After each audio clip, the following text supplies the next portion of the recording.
Welcome back to the Alec Lewis Show. I am your host, Alec Lewis. This is episode 94, recording on Wednesday, July 2nd. The guest for today, you probably know. Her name is Mina. She talks about the NFL on ESPN. She has her own podcast that you can find anywhere. The Mina Kimes Show featuring Lenny does about as good of a job as anybody in the industry analyzing this stuff. So it was fun to get to talk to her about this Vikings team, J.J. McCarthy, Kevin O'Connell, Brian Flores, the cornerback room. We got into all of it. So appreciate you guys being here and think you will really enjoy this episode. As always, we are presented by First Resource Bank. It's a member FDIC bank in the Minneapolis area. They got branches all over the place. I'm in Alabama, in the Alabama studios. Not a branch down here, but I promise, anywhere in Minneapolis that you want to, do some banking, you can find a First Resource Bank location. It's run by Tim Siegley, Aaron Siegley, Charlie Anderson, some great people who care about the community and who love the Vikings. So please go check out First Resource Bank. If you missed it on last week's episode, we made an announcement on a giveaway we're going to do for episode 100. So there's a social media post on Twitter. You like that? You subscribe on YouTube to the show, and then follow us on Instagram, on the new Instagram feed, at Alec Lewis Show. Do all those three things. You can win a t-shirt, a Jersey Mike's gift card, because we had to do it. So all of the information for the giveaway is in the description below. Couple stories at The Athletic, but this is quiet time of the year. This is recoup, recovery, work on some bigger story time. That's what we're doing. That's why we're here in the Alabama studios. But without further ado, let's not waste any more time. Here is our conversation on the Alec Lewis Show with Mina Kimes. First, Mina, thanks for hopping on the Alec Lewis Show. How are you? Hi, thank you for having me. Yeah, no problem. Thought, quiet time of the year. You're probably still grinding tape and doing daily NFL Live stuff, but why not have you and talk a little bit of Vikings? I'm going to start in a very general spot. Is this Vikings team for 2025 interesting to you? And if so, why? Well, every team is interesting to me, Alec. But it's fascinating because I think there's pretty much consensus that the team is fairly stacked on both sides of the ball, and the only mystery, the X factor, is the quarterback. And if the quarterback is, I would say, at minimum above average, this is absolutely a playoff team, a contender, etc. But it's a mystery, right? We don't know. We have not seen J.J. McCarthy play in the NFL. Preseason does not count. So it is inherently very interesting, I think, to everybody. What do you, you've obviously watched this entire offseason play out, and this team go from, Sam Darnold signs with the Seahawks, a team you're very familiar with. Daniel Jones exits and goes to Indianapolis and looks like he's in a pretty good position to start there. And then it falls to J.J. McCarthy, and he is, in line to start the season. Like, what have you thought of the arc to getting to this place at which this guy who's never played a game coming off off a torn meniscus is the guy? Well, given that he was a first-round draft pick, first half of the first round, right? It makes sense the way that they have approached it. If they liked J.J. McCarthy enough to draft him where they did, and I think a lot of us really like that pick, we like the fit with Kevin O'Connell's offense, we can get into all that, then it never made sense to me that you would give Sam Darnold a long-term contract, maybe franchise it, but certainly not a long-term contract. So I think the way they approach the quarterback position this offseason is coherent with the process that led them to take J.J. McCarthy, and it tells us that they have not wavered in their belief in him. I was interested in it more so from an injury standpoint because, nobody knows his status better than people inside the building. That's something that's unknown outside, and I think the way that they have moved has signaled that they have confidence in him and his ability to come back from the injury. I think veteran depth probably would have been great to keep Daniel Jones. $14 million is rich for a backup. Sam Howell is, you would probably put on the top half of backups in the league in terms of his potential. He's played in the NFL. He's started, before. But it's a bet on JJ. I think we all agree on that. And we shouldn't be surprised because of where they drafted him. Yeah, you said it, and it leads probably pretty well into the next question. You hear, I don't know, I watch the national shows. I'm always interested and fascinated by the conversation, and JJ has obviously generated a lot of it. Do you feel like, I mean, this is a very classic, like, TV, you know, like, do you feel like there is immense pressure on him, or do you see it as pressure? Yeah, I mean, because of the bet that they made on him, the truth is there shouldn't be more pressure on him than there was in 2024. It should be about his draft position and not the decision to move on from Sam Darnold. But obviously, given the record that they finished with last year and how good the offense looked at times with Darnold, that adds a layer to this because, you know, everybody knows there's a case study, right, for how good it can be. But again, you shouldn't have to see Sam Darnold playing the offense all you have to do is look at the offensive pieces, the infrastructure, the coaching staff to know that it's, you know, one of the best situations of any quarterback in the NFL. So yeah, that comes with pressure, no doubt. I don't think there's pressure on him though, and like you have to be a playoff team and you have to win a playoff game. I think that's not the right way of looking at it. I think the pressure is more on his individual play and development. And if I'm a Vikings fan, to me, that's much more important than any outcome this season. Yeah, I think that's well said. And here locally, when we talked a little bit about your colleague, Kevin Seifert, does an amazing job.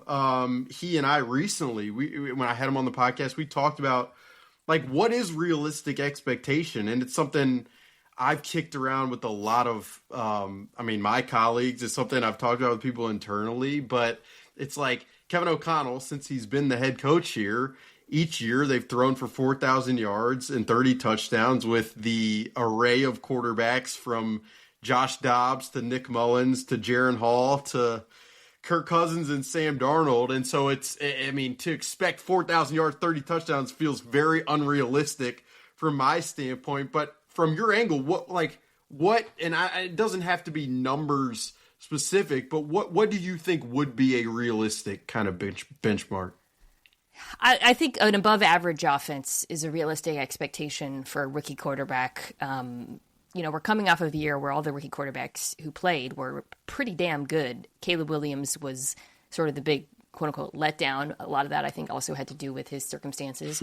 But you have to, considering the context that JJ's walking into, I think it's reasonable for him to produce at an above-average level. First-round draft talent, again, we don't have to relitigate. The funny thing is, I was looking at the Vikings offensive numbers, and while the total yards were really impressive, they were 12th in pass DVOA, 20th in rushing, which we can talk about. So I actually, this kind of retroactive talk of like them being an absolute wagon with Sam Darnold is not quite accurate, and also obviously, came to a difficult close to the season, which I'm sure also impacted their decision. So I think you want to finish maybe above that 15, 16 figure. I don't think it's realistic, or not realistic, pardon me. Certainly it's possible, but I think it would be unfair to say he has to have a top 10 passing attack immediately. Yeah, I thought your mention there it's so interesting because of the offensive numbers kind of writ large. It's something I've thought about a lot, like explosive passing numbers and metrics and just the eye. I mean, they have constructed an incredibly explosive offense built around the guy who wears number 18, obviously, but it has felt at times a little disjointed, and in large part, probably that is a byproduct of the run game. And you know, because you've probably followed it for years, but I'll never forget after the 2022 season, Kevin O'Connell's first year here, we're at the combine in Indianapolis on the third floor at a ballroom circular table. And he's talking about wanting to improve the run game. And at that time, their answer was to add a one of the best run blocking tight ends in the NFL in Josh Oliver. And then it's evolved from there. This offseason, they've obviously overhauled the interior of the offensive line. But as you have studied the run game, or as you've thought about it, just what is your evaluation? Yeah, it's not great, honestly. It hasn't been great throughout Kevin O'Connell's tenure. And he does want to run the ball, not in a bullheaded, run the ball for the sake of running it away, but he is from the Sean McVay tree, and it is a very fundamental, important part of the offense to not, again, run it into adverse situations, but basically to create run-pass conflict, one, and that's built into a lot of, this architecture of what they do, and then to run the ball into favorable looks. The Vikings face the second most too high in the NFL. You know this. And I think it was the last year with Dalvin Cook, they really didn't run into those looks very often because Dalvin Cook was washed. Sorry. So this last year, they ran into it a bit more, but they still weren't terribly successful. It wasn't awful. I would say, probably in the 15 to 22 range is most of the metrics where they landed. I mentioned they were 20th in DVOA.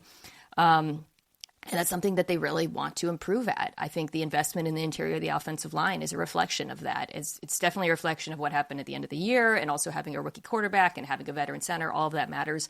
But I also really think it's driven by an impetus to be better at running the ball when the situation calls for it. And I think that's just an important distinction when we talk about it. It's not running for the sake of running. It's running when we can run because teams are terrified of our, all-world pass catchers. Yeah, I mean, you said it's 18th in EPA per rush. I looked this up before the show. 16th yards per carry, 17th success rate, and you said 20th DVOA. Yeah, you were, spot on with it. I mean, the question that I kind of want to ask you, because you look at it from the lens that you do, is you think about the Kevin O'Connell style offense coming from the McVay tree. Where around the league has proven who is on the front end of run design, run committance around the league that you feel like could be a model? Okay. Yeah. Unfortunately, in your own division, you have probably one of the most creative rushing attacks in football, but I'm hesitant to call them a model because so much of what the Lions have been able to do was predicated on having not just a good offensive line, but elite players. Now, that is going to be very much so tested this year because they're changing the entire interior of their offensive line. But I think what they have done in terms of the diversity of the runs, Ben Johnson's ability to alter run game plans based on opponents. They run everything. You guys know that all too well. And the way he uses motion to displace second-level defenders, create favorable angles for his backs, the way he uses his different backs and has figured it out. To me, that's kind of the gold standard, right? Obviously, Philadelphia also too, but I view that as more just like pure domination.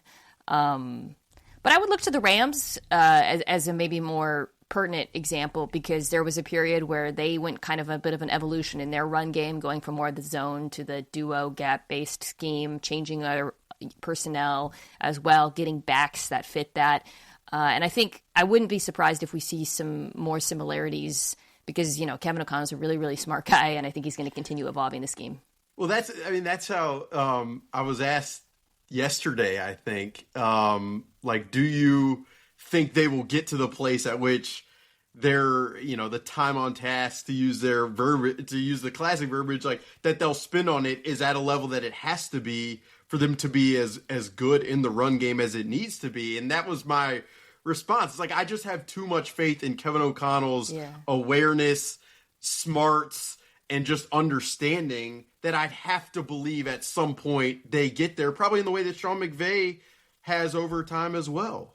Yeah, I also really like the back that they traded for, Mason, out of San Francisco. It was kind of quiet. On one hand, I really thought they should just draft someone, but, you give up a late-round draft pick for him. He doesn't have a lot of tread on his tires. He's young. So you kind of look at that as a draft pick with some proof of concept in the NFL. I thought he was really good in San Francisco. The advanced numbers bear that out. And I like the idea of, using him in conjunction with Jones. They have some similarities, but some differences as well. So I think that was a good pickup. Jones, he was okay last year, honestly. He was fine, I think, and you can use him as a pass catcher as well. But I do think they needed to add depth, and I like the depth that they added. We talked about Kevin a little bit, and you've monitored, obviously, the last 3 years and what he's done. How have you thought about just the job? The job he's done here. They've won double-digit games 2 out of the 3 years. Yeah. They haven't won a playoff game, and they've navigated certain aspects with the cap. And just what is your lens on the job that he has done and just what he is as a coach head coach in the NFL? Yeah, I mean, coach of the year for a reason. He's been excellent. In sort of reminds me of Coach McVay in a way, in that obviously he gets a lot of attention as a play caller, but it also seems to me that he's a as a manager of people, that might be a huge part of his success that gets a little bit slept on, maybe outside of Minnesota. I don't know anything about his working relationship with Coach Flores, but I have to think it's pretty good. By the way, that's somebody that he should really just throw the bag out to keep if he's not going to become a head coach again. Try to get a little Spagnuolo thing going on with him. But yeah, I love the way I always say this, but I really like the way he talks about football. I've had the chance to talk to him a few times. I really just enjoy hearing him talk. He comes across as very genuine and thoughtful. But I also like when he talks about the games before, after. There's a level of candidness and transparency and accountability that I think really comes across. And then the game plans. I think he's really, really good at game planning for different opponents. I think he's good at catering or building offense around the skills of the players he has, the quarterbacks that he's worked with in particular. And I'm excited to see how he evolves this offense next with JJ McCarthy. Yeah, the Flores comedy, this.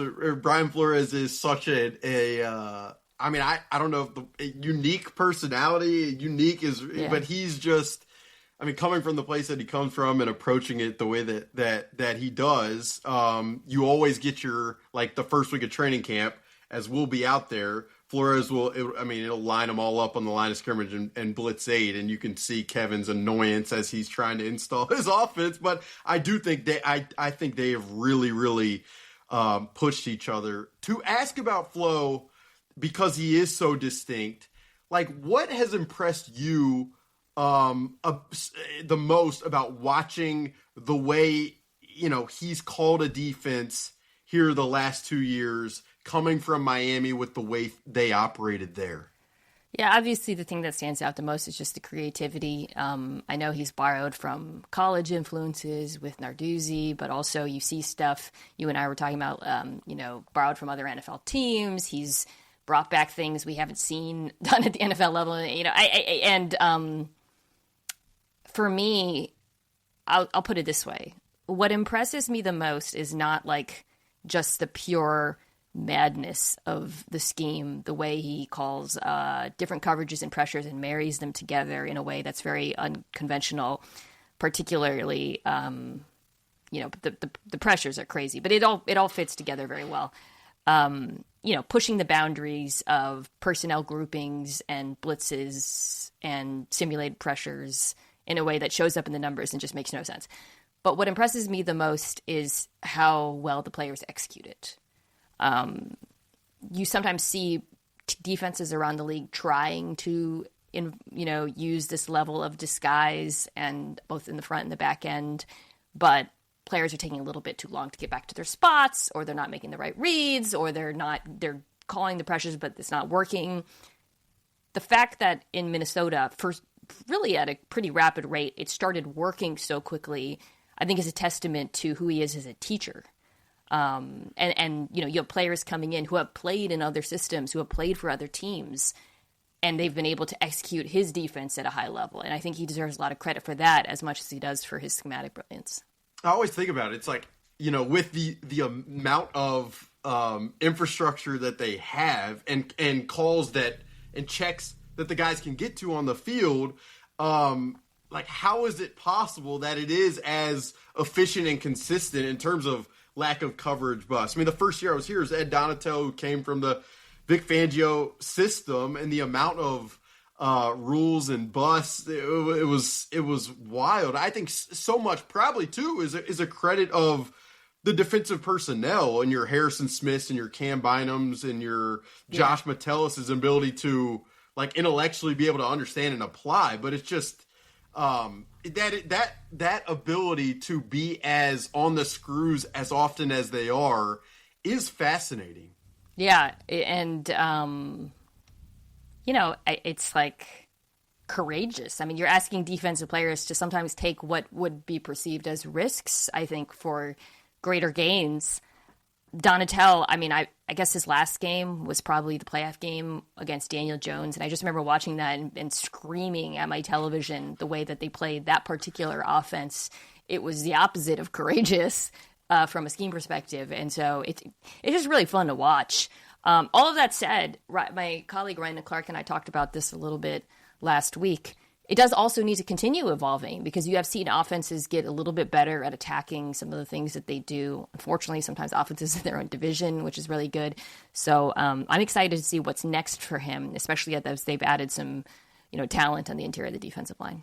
Yeah, I listened to the conversation with Ryan and thought that was great. And you guys talked about the interior and the cornerback room, and obviously the interior and the additions with, Jonathan Allen and Javon Hargrave, and then the cornerback room with Isaiah Rodgers and Jeff Okudah. My first question, and the cornerback room I wanted to get into with you, but I mean, last year they had the lowest four-man pass rush in the NFL. It was about 50%. My question to you would be, how much do you think rushing more with four will alleviate some of the responsibility of that group on the back end? Yeah, I mean, I think it can help a lot because so much of what they do with their pressures does create voids that smart quarterbacks can attack. But if you're able to get pressure with four in certain high leverage moments, then you can really turn the screws on the passing offense on the back end because you got more bodies in coverage and there's not as like, oh God, he's running back into, what is going to be a void otherwise. So I think it's not that you have to do it all the time or at a high level. It's just that you want to be able to do it against, I would say, certain quarterbacks too, like really smart offensive really smart quarterbacks, really smart play callers. You want that option to just be like, screw it. We're just going to beat you up front. Or I would say also really, really good run games too. We want to be able to like maintain the integrity of our shell. And so I think having that option is really important. I'm very excited and curious to see what Dallas Turner does this year after obviously being somewhat limited last year in terms of his involvement in production. And I am also curious to see whether or not they get a little bit, either of those two players that you mentioned on the inside return to form. That's the other mystery, I would say. They're players who have been amongst the best in the NFL at various times, but obviously they're both getting up in the years and coming off of injuries. So who knows? But if either one of them, I think, can play at a high level, that adds a component that's really been missing with this Vikings defense. Yeah, and you mentioned, facing elite quarterbacks. And I mean, you have Joe Burrow, you have Lamar Jackson on the schedule. Like, this is not 2 years ago where it's your Aiden O'Connell in Vegas and it's your last year Joe Flacco in Indy. It is the schedule is a gauntlet compared to what they've seen in the last couple of years. And so to be able to do that stuff against this schedule specifically and these quarterbacks is probably integral. You made the face you did about the cornerback room. For you, how much of a concern do you feel like that is? Obviously, the scheme protects the corners a lot, and that's been the case for a couple of years. But then there's always games or moments where it doesn't. And the group is not better. So it is concerning. Byron Murphy had a great year. Go Dogs. I like him a lot. But the lack of size concerns me. I'm assuming Okudah's not starting in this scenario. And it feels like I wish that they had added another corner. I'll just say that. There's still some guys out there, by the way. I don't know if they're going to, if there's any interest there. But yeah, I feel like you're leaning a little bit too much on the scheme and the pressures to protect a group that will get exposed against better passing attacks in the league. Yeah, and you and Ryan talked about, just the amount of turnovers that they generated last year and how much that, statistic obviously and rightfully lifts, how they performed and the standard at which they reached. But it does feel, and you said that, there are players available. At some point, I expect them to seek that group of players and probably dive into that. But it's not like you're dealing with your no-brainers. Let's say Asante Samuel Jr., it's not like he's hasn't navigated injuries in his own right and isn't slighter. I mean, even a Jack Jones, you're dealing with a lot. You know, they're right. There's size stuff there. If you're talking about trading for certain players, they're available for specific reasons as well. So it does feel like similar to the offensive side, in some sort of betting on the infrastructure. Defensively, you're making a big bet on schematic infrastructure as well, which is kind of interesting. Yeah, it is funny when teams, front offices rather, make decisions about roster, how they're weighing scheme. That's the other thing I think the Vikings should just get a lot of credit for is you can tell from the outside that their front office and coaching staff works hand in hand based on the players that they acquire. Flores, I talked about how he's able to coach up guys, but they brought in guys who are perfect for his scheme. Van Ginkel is the kind of poster child for this, but there's other players as well. So I have to think, the way that they approach the quarterback room, it has to be a strategy that's been created in part with conjunction with Flores. Maybe he likes, I know that they had Virginia Tech kid who got injured. Mekhi Blackman. Yeah, so maybe he I don't know. I'm just saying from the outside, I look at it and I'm just like, ooh, I don't know. Yeah, no, I mean, Isaiah Rodgers, who obviously played in Indianapolis and then last year was with Philadelphia, from everything I know, Brian Flores has loved him for a long time, really likes him, but even, I say this all the time here, even if you have optimism, and even if he performs really well, you're betting on no injuries between he and Byron Murphy Jr. Yeah. Or else what happens if one of them gets hurt? And you know better than I do that it's likely probably to happen at some point. So it is interesting. The Dallas Turner mention is a really good one. Here locally, the question is, you still have Jonathan Grenard, who was phenomenal last year, Andrew Van Ginkel, second team All-Pro. So where does Dallas Turner fit in? Is it off the ball? Does that allow you to do some creative thing? It's going to be interesting to see how they try to integrate him with this defense. He was decent in coverage in college, if I remember correctly. It's funny because I think Byron Murphy in Seattle, who's their first-round draft pick, kind of suffered from the same issue as Turner, where he just wasn't able to beat out some of the depth or the starters in front of him, some of the vets, because they were too good. And so you look at that and you say, well, how much of it is the first-round draft pick versus how much of it is just these vets playing at a high level? Truth is, it's probably a little bit of both. But they gave up a lot to get Dallas Turner, so you'd like to see something more out of him this year. Absolutely. I kind of want to land the plane with the division, and you and Ryan Clark, you essentially, it was a power ranking of all of each team. I thought it was very well done. You guys had the Lions at 5, the Packers at 6. Got a lot of grief for that Packers being so high. Yeah, and that's part of the curiosity. The Vikings at 14, the Bears at 18. Just where is your mind on the division as a whole? Yeah, that's the order that I'm probably going to land in when I do my NFC North preview. So we're doing division previews right now. Vikings fans, go check out. The NFC North comes out, I think, in 2 weeks. Mina Kime Show featuring Lenny, wherever you get your podcasts. I think the Vikings are probably the hardest team to project because of what we talked about at the top. If the quarterback is above average, then they could absolutely contend for the division, not even jump the Packers. The Lions have some weaknesses and question marks as well. If the quarterback is below average, I feel that they're pretty comfortably third, maybe fourth. This is the great mystery box of 2025. You tell me, what are you seeing out of him? Give me the inside info, because I was going back and looking at my draft notes, on him from college. Even then, he was a little bit of a mystery box because he didn't have that many snaps, obviously. I was high on him, and I'm looking at my notes, and they're pretty favorable, and I loved the fit. But what are you guys seeing out of him this summer? Does he look healthy? What's the level of confidence? Yeah, I think he definitely looks healthy. There are days where it's ups. And the first day we saw him out of practice, he looked like if you would pause time last fall and then played. It looked exactly like we started to see down the stretch last fall.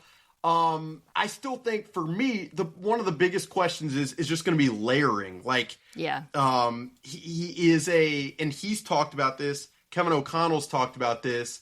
Like he can throw the fastball, like he can hit a 5-iron, but like, do you have wedges in your bag? Can you get the ball up and over when you have to? And I think it's going to be really interesting to see what he tries, arm angle wise, and if he runs into trouble in that regard. But it is fascinating. It really is. Yeah, the touch, looking back at my notes, was the biggest question, and it was something that Darnold in his best moments did really well last year. Some of his throws over the middle of the field that were layered to the second, third levels, it was just spectacular. JJ loved how he looked throwing on the run, loved that he threw over the middle of the field, which is not something, I have to think that was a big reason why Kevin O'Connell liked him. Absolutely.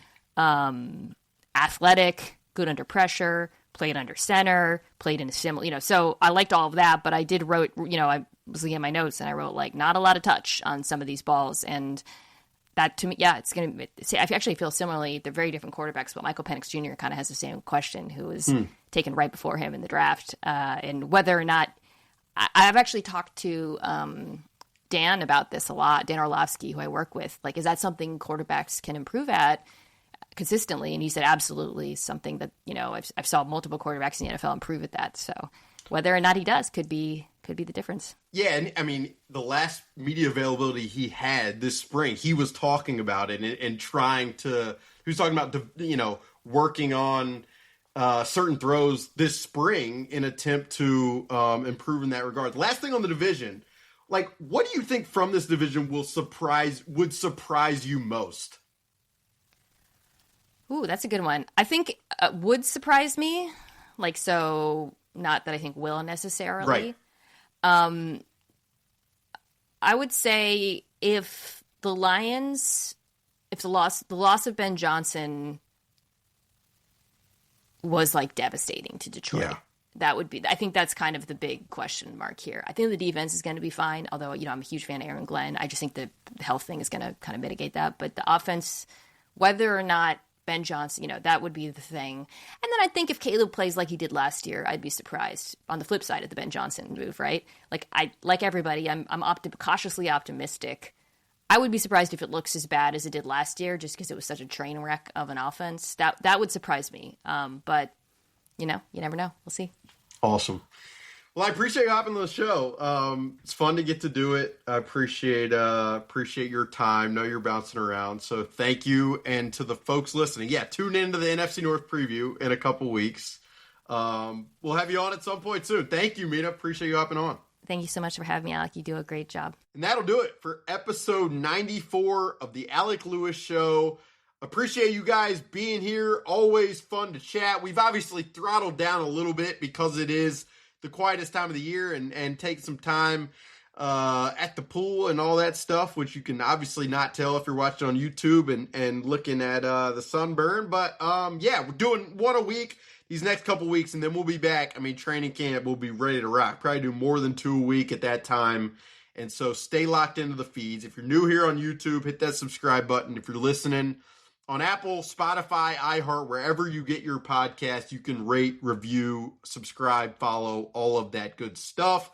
The information for First Resource Bank, our presenting sponsor, is in the description below, as is the description on how to enter the giveaway for episode 100. We're going to, send you a t-shirt, get you a Jersey Mike's gift card, and you got to do a couple things that take about 20 seconds. So find that in the description. That'll do it for episode 94. Enjoy the rest of your week, and we will talk to you guys very, very soon.